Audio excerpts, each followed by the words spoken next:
And so the hypocrisy continues.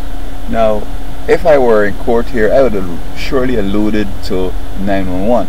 Now they're just keeping it, straight and nice and talking and speaking about Benghazi. Now here Ron Paul is saying that she failed to beef up security at the embassy in Benghazi, and therefore she should be barred eternally from higher office. And I'm saying, like, I mean, although it's not necessarily on the table, so we can just ignore 911. We're going to say that Jeb Bush is eligible to run for the highest office in the world.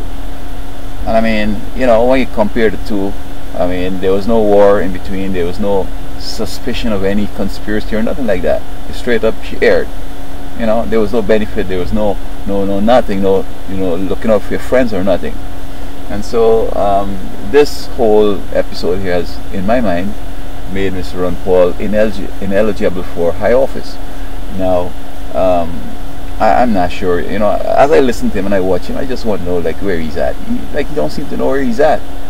And he thinks that he's presidential and he knows who should be president and all this kind of stuff, who's patriotic and not.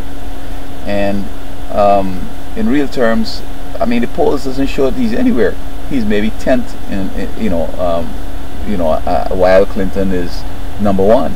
I mean, it's her, according to the newspaper, it's hers to lose.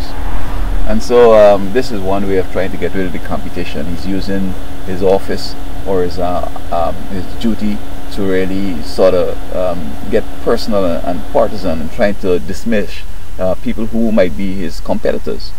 And while he will give deference to Jeb Bush, I think Jeb Bush is the one who should be ineligible for any high office. Because, I mean, people talked about, we want to learn how to take off, but we don't need to know how to land, and a whole bunch of other things. And you just want the whole mix up. Nothing, nobody